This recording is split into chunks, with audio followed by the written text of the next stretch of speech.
Continuando con los patrones arquitectónicos, es importante conocer el lenguaje de patrones, cuáles son las fuerzas, beneficios, cómo se implementan cada uno de ellos. Vamos a ver los patrones más relevantes alrededor de lo que es una arquitectura para una organización o para una aplicación dentro de una organización. Empezando por los patrones de flujos de datos. Estos patrones quieren buscar el procesamiento de datos en pasos secuenciales, por lo general utilizando elementos o componentes que toman los datos, le hacen algún procesamiento y los sacan, se puede decir, hacia un siguiente proceso y así ir ejecutando las transformaciones de datos en pasos secuenciales. Esto lo podemos ver en diferentes ejemplares, como es el procesamiento por lotes. Cuando nosotros tenemos procesamiento de múltiples datos o de una gran cantidad de datos, pues hacemos normalmente procedimientos almacenados dentro de la base de datos o podemos hacer procesos que capturan la información y van procesándola secuencialmente para poder llegar a una entrega final del dato. Todas estas ejemplares de las arquitecturas de flujos de datos buscan la reutilización y por ende la mantenibilidad de la arquitectura. Este tipo de arquitectura no va a darte mayor desempeño, no va a darte mayor seguridad, no va a darte usabilidad. De hecho, la mayoría de las arquitecturas de flujo de datos no tienen interacción con el usuario o con el humano, sino que buscan que tú puedas transformar, que tú puedas flexibilizar y que puedas extender la arquitectura de manera fácil a través de interfaces independientes en cada uno de los procesos. Vamos a enfocarnos en un ejemplar de ellos, que es el ejemplar más conocido dentro de lo que son las arquitecturas de sistemas operativos y las arquitecturas de flujos de datos, las tuberías y filtros. En inglés se conoce como Pipe and Filters. Las tuberías y filtros, pues es un ejemplo claro de lo que es un procesamiento secuencial, donde lo que buscamos es que a partir de un flujo inicial de datos, lo que se llama la bomba, el origen de datos en inglés, dentro de lo que es el diagrama del patrón, se llama el pump, la bomba, lo que inyecta datos, se pasan a través de unos canales de comunicación entre diferentes procesos. Esos canales de comunicación se llaman tuberías. Los datos se van pasando a través de esas tuberías a cada uno de los procesos totalmente independientes. Esos procesos se llaman filtros. Por eso la arquitectura se conoce con el nombre de tuberías y filtros, pipes and filters.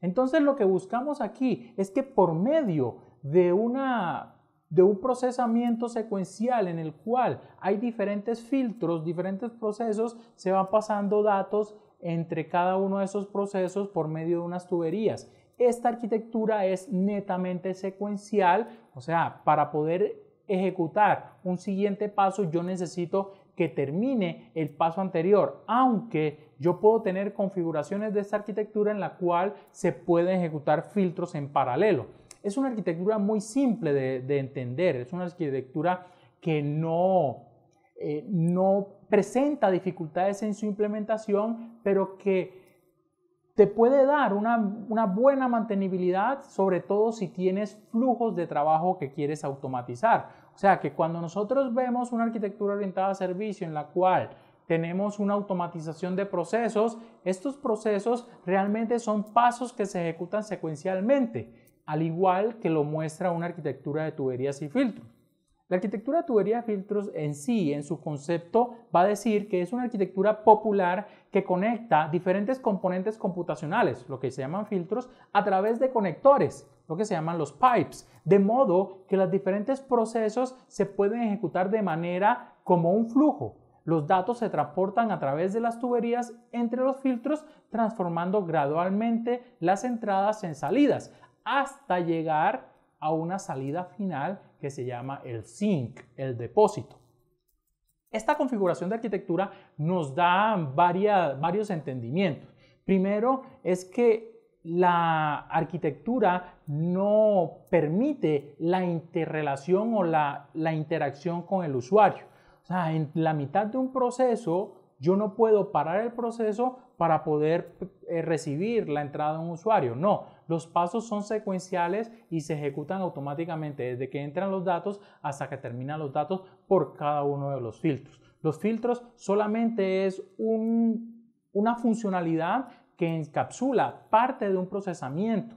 Y esa funcionalidad, al ser independiente, al ser autónoma, al ser encapsulada de manera o con bajo acoplamiento, nos permite tener un intercambio de cada una de las funcionalidades. ¿Por qué razón? Porque el otro componente de la arquitectura, que son las tuberías, nos permite conectar esos orígenes de los datos, que son filtros, con destinos de los datos, que también son filtros.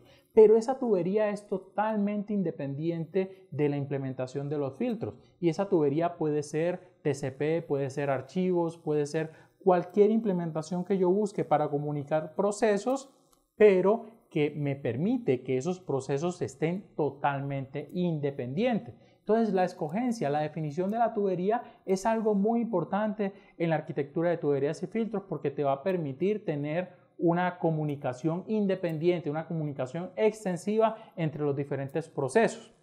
Ejemplos de esta arquitectura podemos encontrar en muchas aplicaciones, pero principalmente como es un estilo arquitectónico bastante antiguo, lo podemos ver en sistemas operativos Unix basados en archivos.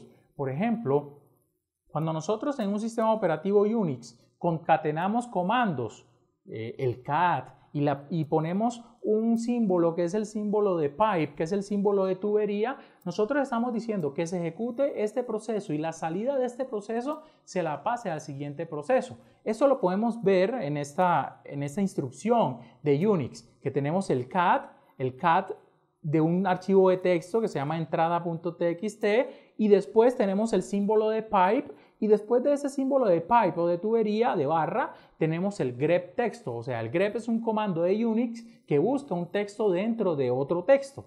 Y después de ese procesamiento del grep, vemos en el comando otro pipe y seguidamente vemos un sort y ese sort lleva a un archivo de texto que es la salida. O sea que en esta instrucción lo que estamos viendo es que se está leyendo una entrada, esa entrada se está buscando un texto, ese texto, ese grep que me va a mostrar en dónde está el texto que yo busco, lo vamos a ordenar en un orden específico de mayor a menor o ascendente o descendente, y la salida final de ese sort, de ese ordenamiento, lo vamos a pasar a un archivo de texto. Miren que es un procesamiento secuencial. Miren que en ese procesamiento secuencial nunca interviene el usuario. Nunca se para el proceso por la intervención de un usuario. Eso también lo podemos ver en los procedimientos almacenados y en el procesamiento masivo por lotes. Otro ejemplo claro de lo que es una tubería y filtro son las arquitecturas de compiladores. Los compiladores ejecutan procesos secuencialmente. Aquí podemos ver un ejemplo de un compilador donde entra el código, ¿sí? El código fuente que nosotros codificamos se pasa por un escáner y el escáner simplemente va a mirar si realmente el código está bien escrito o si no tiene algunas fallas sintácticas. Después se va a pasar por un parser. El parser va a tratar de identificar cada una de las instrucciones del lenguaje y hacer una verificación de que las instrucciones están bien escritas, o dependiendo del compilador puede hacer una verificación de que el orden de las instrucciones esté bien hecho. Después, como lo vemos en la imagen, tenemos el verificador semántico, o sea, que las instrucciones realmente sí estén escritas como dice el lenguaje, o sea, que la semántica del programa sí esté bien escrito. Si ustedes ven, cada uno de los pasos se ejecuta secuencialmente y hay unas líneas que demuestran que hay una tubería que comunica cada uno de los pasos. Después de esa instrucción de la verificación semántica, en el compilador viene la generación del bytecode, o sea, transformar ese código en texto en un lenguaje más cercano al lenguaje de máquina. Por último, ya los filtros que vienen después de pasar por estos 4 filtros de la compilación es hacer una optimización de ese bytecode y pasamos al último filtro, que es la generación del código máquina final, que sí se interpreta por la máquina. O sea, cada uno de esos pasos se hace uno detrás del otro y se comunica. Lo que sale de un escáner o de un parser o de un verificador pasa al siguiente módulo, al siguiente filtro dentro de la arquitectura tuberías y filtros. Entonces hay muchos ejemplos en los cuales puede entrar una arquitectura de tuberías y filtros. ¿En qué momento nosotros decidimos utilizar este tipo de arquitectura? Lo principal es cuando nosotros queremos una sincronización de diferentes pasos. O sea, cuando nosotros tenemos un flujo y ese flujo queremos organizarlo de tal manera que pueda ser un flujo intercambiable. Si nosotros nos vamos por una arquitectura monolítica en la cual todas las instrucciones están tiradas en un solo programa, si necesitamos cambiar una instrucción nos queda muy difícil. ¿Por qué? Porque tenemos que buscar en qué punto está el cambio de la instrucción, cambiar el programa, volver a compilar el programa y volver a instalar el programa, porque es un monolito, es una piedra completa, ¿sí? En cambio, si tenemos una arquitectura de filtros, de tuberías y filtros, cada uno de los pequeños pasos que identifiquemos dentro de nuestra arquitectura va a estar separada. De tal manera que si yo necesito cambiar una parte de este proceso, simplemente ubico el filtro que hace esa parte que quiero cambiar y cambio ese componente o ese filtro. Los componentes adyacentes a ese filtro no se van a ver afectados. ¿Por qué razón? Porque la tubería es independiente. La tubería va a permitir esa independencia de los diferentes componentes. Entonces, no es necesario cambiar los filtros adyacentes para yo poder hacer el reemplazo de un filtro que quiero mejorar o que quiero mantener. Esta arquitectura entonces nos va a permitir lograr esa mantenibilidad y la reutilización también, porque al tener los componentes, los filtros totalmente independientes, yo puedo utilizar un filtro de un programa, sacarlo y utilizarlo en otro programa. ¿Por qué? Por las tuberías. Las tuberías siempre me van a permitir esa independencia. Los procesos que son adyacentes no se van a comprometer, no se van a compartir información. Yo no dependo de la ejecución de un filtro para la ejecución de otro filtro, porque son totalmente independientes. Cada filtro es totalmente autónomo y sabe cuál es el trabajo que debe hacer. Y aquí en esta arquitectura es donde se aplican claramente los principios SOLID que vimos en Arquisoft 90. Separación de intereses, responsabilidades únicas, principio abierto y cerrado, principio de definición clara de interfaces. Todos esos principios se ven claros dentro de la arquitectura de tuberías y filtros para lograr esa reutilización y esa mantenibilidad. Cada uno de los pasos tan pequeños se puede utilizar en múltiples contextos y además puedo tener una configuración bastante compleja. A pesar de que la arquitectura es simple, yo puedo lograr configuraciones bastante complejas para lograr programas mucho más complejos. Puedo tener configuraciones secuenciales donde un filtro se ejecuta después de otro filtro. Puedo tener configuraciones en paralelo donde un filtro se ejecuta al mismo tiempo que se ejecuta otro filtro, y también puedo tener forks del proceso, o sea, separaciones del proceso y uniones nuevamente del proceso para hacer flujos mucho más complejos en cuanto a paralelismo y a sincronización de los diferentes procesos. Las tuberías y filtros entonces nos va a permitir o nos va a tener una arquitectura bastante simple de entender, posiblemente para implementación de programas y procesos mucho más complejos, utilización de editores gráficos para poder hacer programas. Ustedes lo pueden ver si utilizan una suite de SOA, una suite de BPM. Pueden ver que la orquestación de procesos se hace gráficamente. Allí prácticamente lo que están haciendo es la implementación de una arquitectura de tuberías y filtros. Entonces es muy fácil llevar la implementación de una arquitectura de este tipo hacia un entorno gráfico. Podemos utilizar un buen procesamiento secuencial, podemos hacer un procesamiento por lotes bastante fuerte, un procesamiento de Big Data, y de hecho las ETLs, los programas de extracción, transformación y carga están basados en una arquitectura de tuberías y filtros, y esto me puede ayudar también a la atomización de procesos, o sea, la definición clara de transacciones en la cual una transacción está encapsulada en todo lo que es una arquitectura de tuberías y filtros y se ejecuta toda la secuencia o no se ejecuta nada. O sea, es fácil de envolver en una transacción atómica y es fácil empaquetar cada uno de esos filtros para poder hacer una entrega y una distribución de cada uno de los programas. Pero no todo es bueno en la arquitectura de tuberías y filtros. También debemos tener en cuenta las desventajas que tenemos al momento de implementar este tipo de arquitectura. Primero es que el patrón puede ser demasiado simplista. O sea, si nosotros buscamos tal vez algo que sea para hacer programas de mayor inteligencia, no solamente procesamiento secuencial de datos, la arquitectura puede ser que tenga una configuración muy simple y la definición de la arquitectura no es clara en la toma de ciertas decisiones, como por ejemplo cuál es la mejor tubería que debo seleccionar, cómo hago la comunicación interprocesos cuando falla una transacción, cómo se hace la implementación de cada uno de los filtros. En eso la arquitectura no es bastante clara, por eso se dice que es bastante simplista, simplemente define que hay unas tuberías y hay unos filtros.